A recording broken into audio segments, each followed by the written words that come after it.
yudo lal e puodho. Bende en thuolo mar ohala nikech kuonde mamoko alot no dwarore. Giwacho ni giuse Sh2 gosimon. Koro kunyalo chopo molo ukaw alot uter kaluo bas ji ochiem. Komachielo ni jotelo mag Azimio koro dwaro mondo doho mar winjo ng'ur kata apil owinj mapiyo bura motende koda wach mar chugo duol mar yiero mar IEBC.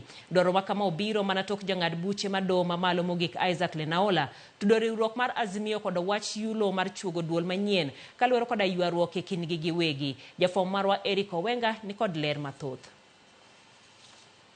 Bar migawo mar doho koro ogodhoge piny e wach mar bedo ni piny Kenya onge kod duol mochung' ne tayo yiero e thur ka IEBC.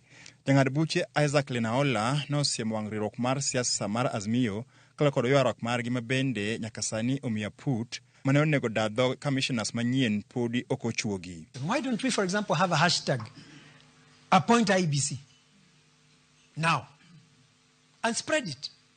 Those who have opportunity will actually follow it and they will do something. Why is social media, why is the IEBC not being constituted? Because Azimio can't appoint their representative to the panel.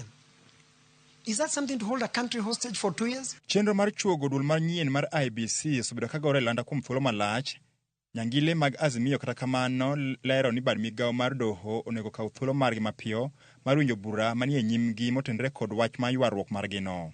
Kwa hivyo tungependa tuombe mahakama yetu ya kwamba waweze kuharakisha zile kesi ambazo zimechelewesha kubuniwa kwa tume hii, na mara moja tume iweze kubuniwa ili mwaka mpya tukianza tuwe na tume mpya ambayo itaanza kutayarisha mipaka, kuanza kutayarisha uchaguzi ujao kwa muda uliosalia.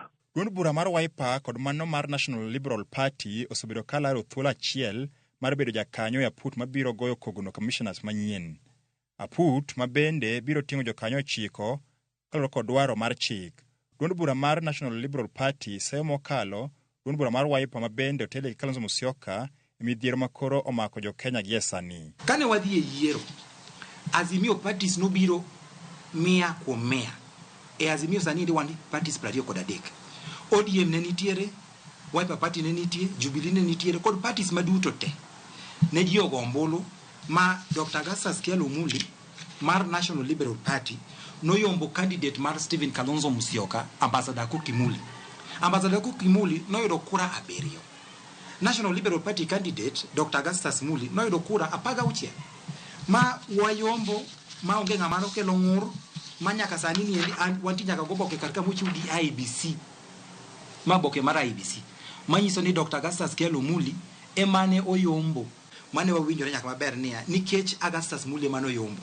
To onge mibadhi mano nenore e yombo mare. Be onge chandruok. Kata kane wadhi e doho nong'ado wach ni Augustus Muli emane oyombo. National Liberal Party candidate is the right candidate. Emono bedi bete selection panel.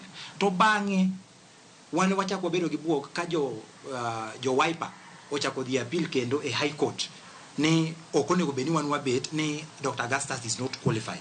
Omalo kata kamano to chich ni samoro piny owacho mar Kenya Kwanza ong'eyo maler gimomiyo podi IEBC onge kendo otudo duond bura mar National Liberal Party gi tiyo machien gi piny owacho e thiro dwaro mar chuogo IEBC manyien.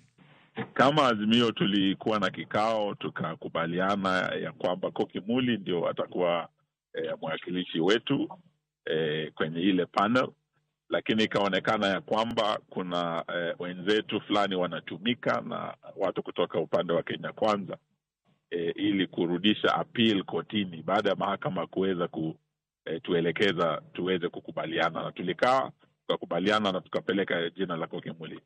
Kwa hivyo tunasema ya kwamba pia kuna mkono wa Kenya Kwanza katika njama ya kuweza kuchelewesha kubuniwa kwa tume hii. So mbona mnalaumu Kenya Kwanza tena hapa na ninyi ndio mko na shida wenyewe? Sababu yule ambaye alitumika kurudisha kesi kotini tuliketi naye kama Azimio tukakubaliana, lakini baadaye tena akaitwa na wenzetu kule na akawasilisha kesi mahakamani. Wale wa Liberal Party. So tunajua ya kwamba anatumika na wenzetu kule kuendelea kuchelewesha. Wale wa Liberal Party. Yes. Meriambo ni kechingeni mokwongo migosi Eugene Wamalwa nyaka ng'eni obed kod luor gi political parties mantiere Azimio. gin gi pachgi moro wuondo gi niya nitiere parties moko miluongo ni onge small political party. Parties te obedo registered e yo machalre. En mana niya mbi marwa emiyudo ka bet pogore e yiero ka yiero. To kaka gibe gimanyo be yudo loch mar Kenya no, e kaka wan bende wamanyo loch mar Kenya. Ka dine bed ni waonge gi teko e Azimio, onge kaka duond buche 16 dino gocho ne candidate mar National Liberal Party. To nikech wabe wan gi mbi e Azimio, e gin jogi nowinjo duondwa mane giwacho niya the best person manyalo represent wa kar ka en Dr. Augustus Kialu Muli. Omiyo Eugene Wamalwa owe kuondo jopiny. Jang'ad buche Lenaola ma bende doho mar apil ni e bwoye kendo Wiper nochwalo ng'ur margi nohum ni bedo ma onge IBC nyalo keto Kenya kama diny mokalo. We are busy passing legislation very quickly on other subjects that are politically important. But we don't look at what is extremely important for this country. The Electoral Commission. How can a country like ours stand on its feet if it does not have an Electoral Commission? Elections are in 2027. This is 2024. When will this commission be prepared? Liet makama medo mana tedre seche ma jodak ma Ugunja, Magarini kod Banisa dhi nyime gi ngima ma onge kod jado bura margi wirani yiero ok nyal bagi. Eric Owenga, Ramogi TV, Nairobi.